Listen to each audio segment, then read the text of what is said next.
12월 16일 목요일 새벽 예배 시작하겠습니다.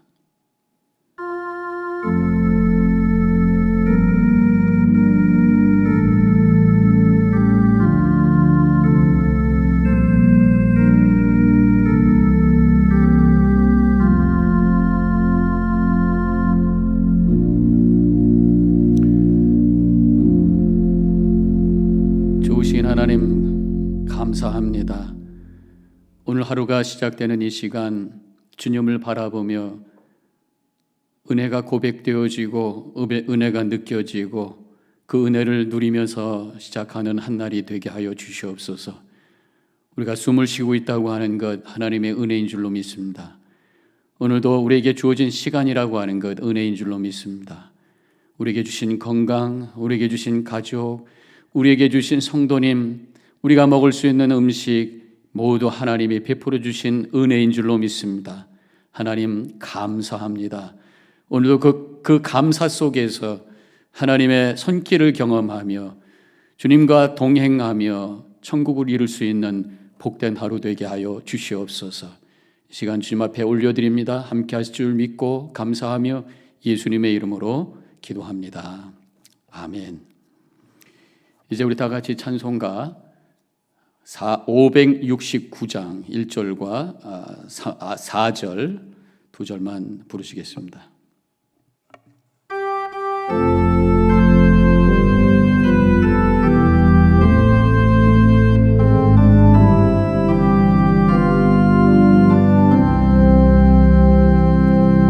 선한 목자 되신 우리 주 항상 인도하시고 푸른 풀밭 좋은 곳에서 우리 먹여주소서. 선한 목자 구세주여 항상 인도하소서. 선한 목자 구세주여 항상 인도하소서.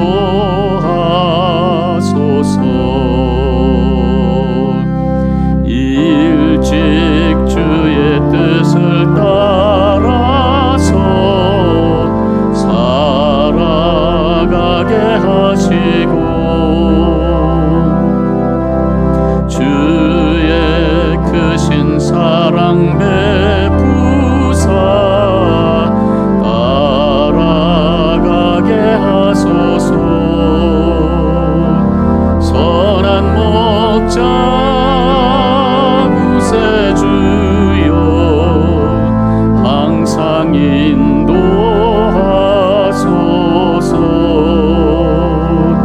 선한 목자 구세주여 항상 인도하소서.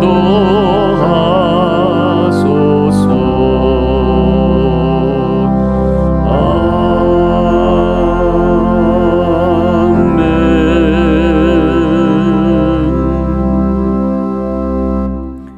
오늘 말씀은 에스겔 34장 17절로 31절까지의 말씀입니다.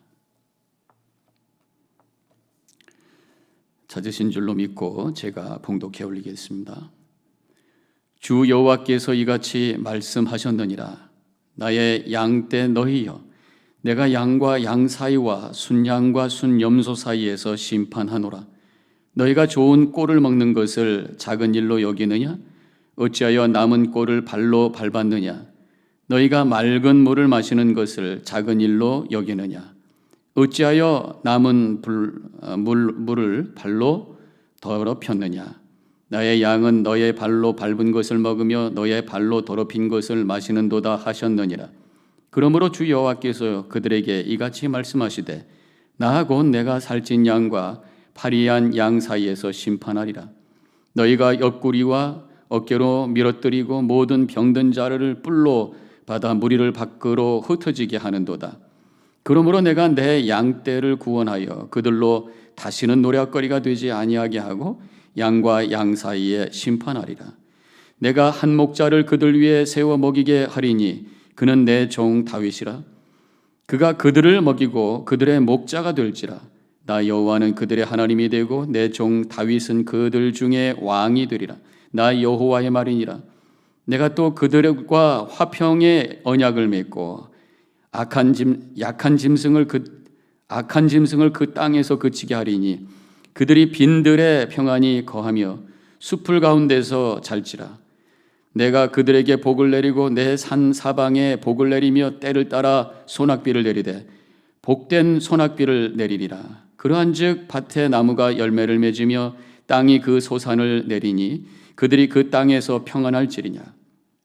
내가 그들의 멍에에 나무를 꺾고 그들을 종으로 삼은 자의 손에서 그들을 건져낸 후에 내가 여호와인 줄을 그들이 알겠고 그들이 다시는 이방의 노약거리가 되지 아니하며 땅의 짐승들에게 잡아먹히지도 아니하고 평안히 거주하리니 놀랄 사람이 없으리라. 내가 그들을 위하여 파종할 좋은 땅을 일으키리니 그들이 다시는 그 땅의 기근으로 멸망하지 아니할지며 다시는 여러 나라의 수치를 받지 아니할지라. 그들이 내게 여호와 그들의 하나님이며 그들과 함께 있는 줄을 알고 그들 곧 이스라엘 족속이 내 백성인 줄 알리라. 주 여호와의 말씀이라. 내 양 곧 내 초장의 양 너희는 사람이요 나는 너의 하나님이라. 주 여호와의 말씀이니라. 하나님의 말씀입니다. 오늘 봉독한 이 말씀을 통해서 우리에게 계시하시는 하나님의 모습을 함께 찾기를 원합니다. 예언서는 주로 심판에 대한 말씀이에요. 그런데 오늘 이 말씀 속에는 심판의 말씀이 있으면서 동시에 약한 자를 돌보시는 그런 은혜의 하나님의 모습을 우리가 발견할 수가 있습니다. 지금 그 양과 염소를 가지고 말씀을 하고 있는데 결국은 이스라엘 백성들을 의미하는 거죠. 20절에 이렇게 나옵니다. 살찐 양과 파리한 양 사이에서 심판하리라. 강한 자와 약한 자들 사이에서 심판하겠다 이렇게 말씀하고 있습니다. 힘이 강하고 그 힘을 가지고 행파하는 자들을 향해서 심판하시겠다고 하는 것입니다. 동시에 약한 자들, 약한 양을 하나님께서는 또 돌봐주시겠다 그렇게 말씀하고 있습니다. 강한 자들에게, 못된 자들에게, 그 힘을 남용하는 자들에게는 심판의 메시지를 선포하시면서 당하고 있는 자들에게, 약한 자들에게 하나님께서는 더 극렬한 마음을 가지고 돌봐주시겠다고, 품어주시겠다고 말씀하고 있는 것을 보게 됩니다. 이 강한 양들을 향해서 이렇게 또 말씀합니다. 옆구리와 어깨로 엎어뜨리고 모든 병든 자를 뿔로 받아 흩어지게 하는구나 이렇게 말씀하고 있습니다. 힘을 남용하는 자들에 대해서 하나님께서 가만두지 않겠다. 우리 인류의 역사를 보면은요, 힘을 남용했던 이런 독재자들, 이런 파쇼들, 결국은 나중에 그 비참한 결과를 가져온 것을 우리 너무나도 잘 알고 있습니다. 하나님의 뜻이라고 하는 것이. 하나님께서는 사람들에게 나름대로 힘을 주십니다. 없다고 그래도 우리 나름대로 다 힘이 있는 거예요. 뭐 육체적인 힘이 있을 수도 있고 또 내가 갖고 있는 어떤 위치에서 힘이 될 수도 있고 또 경제적인 힘이 있을 수도 있고요. 어떤 분은 권력을 가진 사람도 있겠고 나름대로 하나님께서 우리에게 힘을 주셨어요. 많은 힘을 주신 사람이 있고 작은 힘을 주신 사람이 있어요. 힘을 가지고 하나님께서는 다른 사람을 괴롭히고 다른 사람을 업신여기라고 주신 것이 아니라 다른 사람을 섬기고 다른 사람을 도우라고 하나님께서 우리에게 힘을 주신 것이에요. 강한 자가 있고 약한 자가 있습니다. 하나님께서는 강한 자를 통해서 약한 자를 돕기를 원하시는데 이 강한 자가 약한 자를 힘들게 하고 괴롭힌다면 하나님의 진노 아래, 하나님의 심판 아래 들어갈 수밖에 없다고 하는 말씀이죠. 이 시대에 많은 사람들이 추구하는 힘은 뭡니까? 바로 재력이, 돈의 힘을 추구하고 있어요. 돈을 많이 갖는 것이 힘이라고 생각합니다. 근데 하나님께서 어떤 분들에게는 또 재물을 많이 주십니다. 주신 것이 그저 혼자 잘 먹고 잘 살라고 주신 것이 아니라 섬기라고 주신 거란 말이에요. 세계에서 가장 부자가 누굽니까? 얼마 전까지만 해도 빌 게이트라고 그랬습니다. 근데 최근에 와가지고는 그 일등 자리가 바뀌었잖아요. 아마존 사장 제프 베조스. 그 사람이 돈이 제일 많다고 그래. 그런데 얼마 전까지만 해도 가장 부자였던 이 빌 게이트, 그가 돈도 많지만요, 사실 많은 사람들에게 존경받는 사람입니다. 돈 많이 벌어서 그거 가지고 자선기금으로 그것을 많이 내놨어요. 세계에서 제일 많은 돈을 자선기금을 통해서 쓰고 있단 말이죠. 이번에 이 코로나 바이러스 때문에도 이 백신 만드는 데다가 자그마치 125 밀리언 달러, 1억 2,500만 불을 도네이션 하겠다. 그런데 이 아마존 사장님은 별로 존경받지 못하는 것 같아요. 작년에 합의 이혼을 했잖아요. 불륜 때문에 그것도 이혼을 해가지고 38 빌리언 달러를 거기다 다 써버렸단 말이에요. 얼마나 아까워요. 그런데 이 빌 게이트는 많이 번 돈 가지고 잘 쓰니까 사람들이 굉장히 존경하고 있고요. 근데 그분이 캐톨릭 크리스천이라고 합니다. 뭐 교회는 열심히 다니는 것 같지는 않아요. 가족들은 신앙생활 잘한다고 그래요. 그래도 나름대로 그가 크리스천으로서 또 그렇게 귀한 일을 하고 있다고 하는 것이 얼마나 감사한지 그런 생각을 해보게 됩니다. 하나님이 주신 재물을 가지고 사람을 살리는 일에 사용하고 있다고 하는 것이 얼마나 감동이 되는지 모릅니다. 물론 이런 이 빌 게이트 얘기를 하면은 뭐 나하고는 관계가 없습니다. 그분은 돈이 많으니까 큰 일을 하는 거죠. 나같이 뭐 주머니가 별로 채워져 있지도 않은 사람인데요. 이렇게 말씀할 수도 있습니다만은 나에게 주어진 힘을 가지고 내가 할 수 있는 만큼 하는 거예요. 지금 우리 교회 라비에 가보면은 쌀을 열심히 저하고 박 목사님하고 사다 놓고 있어요. 근데 한 일주일 정도 됐나요? 일주일도 안 됐나요? 벌써 15포대가 없어졌어요. 그만큼 힘든 분이 많다고 하는 얘기 같습니다. 그런데 지난 주일날은 성도님 한 분이 5포대를 가져오셨어요. 가져간 게 아니라. 그리고 스팸 그 캔 있잖아요. 그것도 많이 가져오셔서 어려운 분들한테 나눠주시라고. 큰 거는 못하지만 내가 할 수 있는 자그마한 거지만 이걸 가지고 섬기겠다 하고, 얼마나 제가 감동이 되는지 모릅니다. 나에게 주신 것을 다른 사람 돌보는 일에 쓰려고 하는 그 마음, 하나님께서 받으시고 하나님께서 역사하실 줄로 믿습니다. 하나님은 이렇게 어렵고 약한 자들을 돌보시는 하나님이, 그 하나님을 우리가 바라보며 믿고 산다면 우리도 그 하나님의 긍휼의 마음을 가지고 주변에 있는 분들을 돌보아주고 섬겨주는 일에 우리의 마음과 삶을 사용할 수 있는 그러한 믿음의 삶을 살아가야 될 줄로 믿습니다. 우리 하나님께서는 이렇게 약한 자를 돌보시는 마음을 가지시고 약속해 주신 것이 오늘 본문에 보니까 23절에 내가 한 목자를 그들 위에 세워 먹이게 하리니 그는 내 종 다윗이라. 그가 그들을 먹이고 그들의 목자가 되리라. 다윗을 보내주시겠다. 그런데요, 지금 이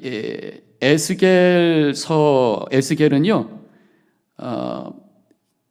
남유다가 망할 때쯤에 활동했던 예언자입니다.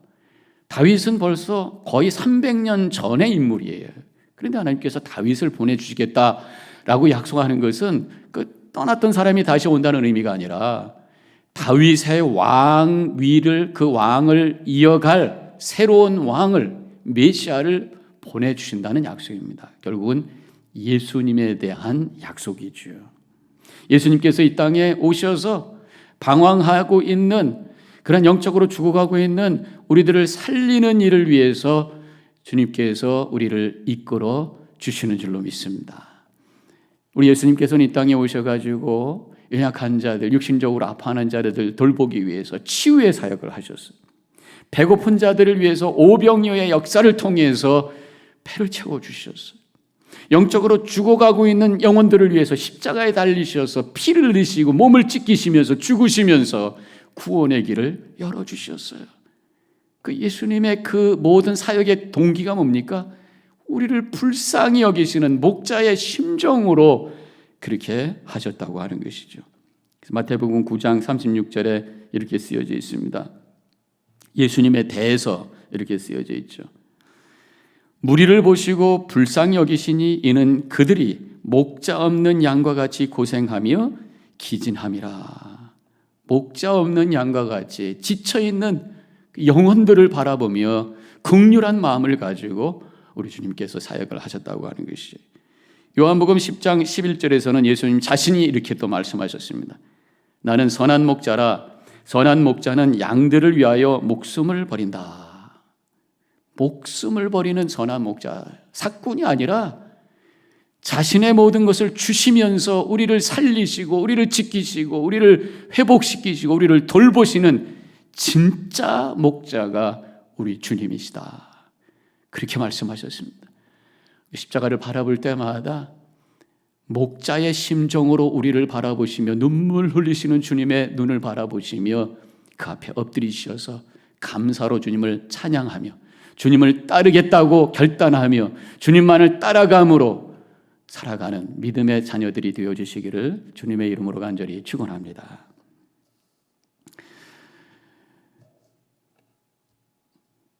오늘 본문에 다시 들어가 보면 우리 하나님께서 자신이 결국은 목자라는 말씀을 해 주시는 거죠. 하나님이 목자시고 또 하나님이 이 땅에 몸으로 오신 분이 예수님이시잖아요. 예수님이 목자시고 그러면서 그 예수님, 우리 하나님을 목자로 고백하며 주님의 뜻 앞에 순종하며 살아나갈 때에 평화의 언약을 맺어주시면서 평화로 우리의 삶을 이끌어 주신다고 약속해 주시고 계세요.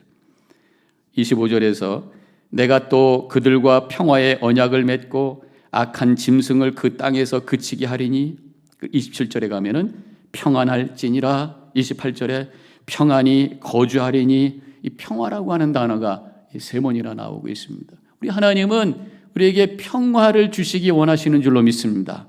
갈등과 싸움과 그 다음에 여러 가지 어려움과 고난을 주시려고 하는 것이 하나님의 본뜻이 아니라 평화를 주시기를 원하시는 것이. 우리가 평화 가운데 거하기 위해서는 하나님을 나의 목자로 섬기면서 주님과 언약의 관계 속에서 살아가는 것입니다.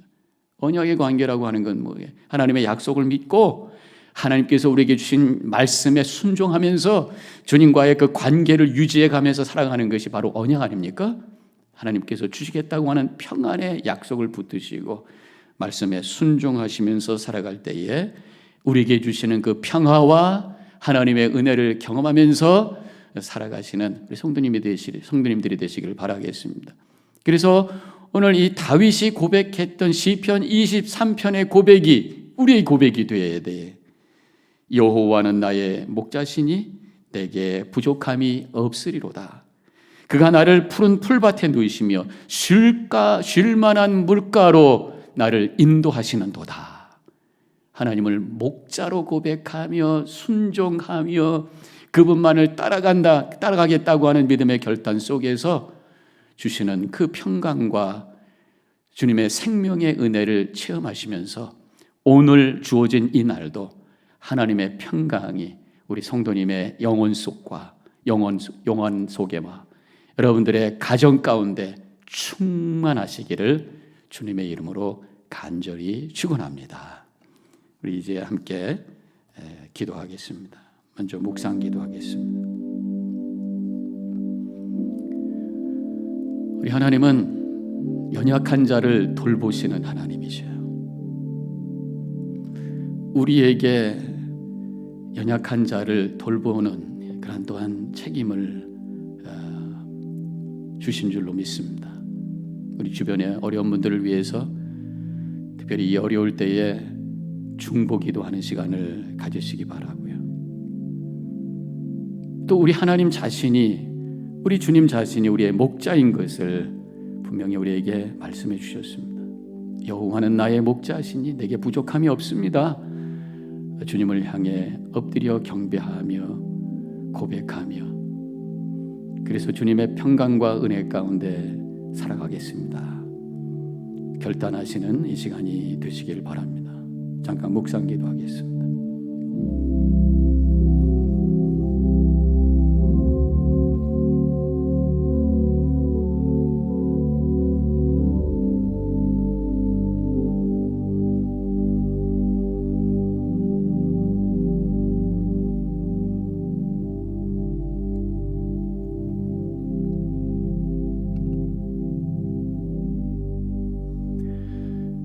하나님, 저희들을 불러주시고 주님의 자녀로 삼아주시고 이끌어주시는 은혜 감사합니다. 주님 앞에 겸손히 엎드리는 자, 주님의 은혜 없이는 살 수 없습니다 고백하는 자, 주님의 능력과 그 은혜 허락해 주옵소서. 기도하며 주님을 바라보는 자에게 다가오셔서 함께 해주시고 이끌어주시는 목자 되시는 하나님이신 줄로 믿습니다. 오늘 하루도 주님만 바라보며 주님께서 이끄시는 대로 걸어가는 저들 되게 해주시고, 그래서 푸른 초장과 잔잔한 물가를 체험하는 복된 날이 되게 하여 주시옵소서. 걱정 근심에 묶여지는 자 되지 말게 하옵시고, 그저 시간 허비하는 자 되지 말게 하옵시고, 오늘도 주어진 귀한 날 은혜로 받으며 최선을 다해 주님의 뜻을 이루어가며 주님을 찾아가며 주님을 바라보며 살아갈 수 있는, 그래서 우리의 삶 속에 오늘도 평강이 넘치고 하나님 나라가 이루어지는 복된 하루가 되게 하여 주시옵소서. 이제는 우리 주 예수 그리스도의 은혜와 하나님 아버지의 극진하신 그 사랑과 성령의 감화감동 교통하심이 결단하고 나가는 이 자리에 있는 모든 성도님들 머리 위에 지금부터 영원히 함께 하시기를 간절히 축원하옵나이다. 아멘.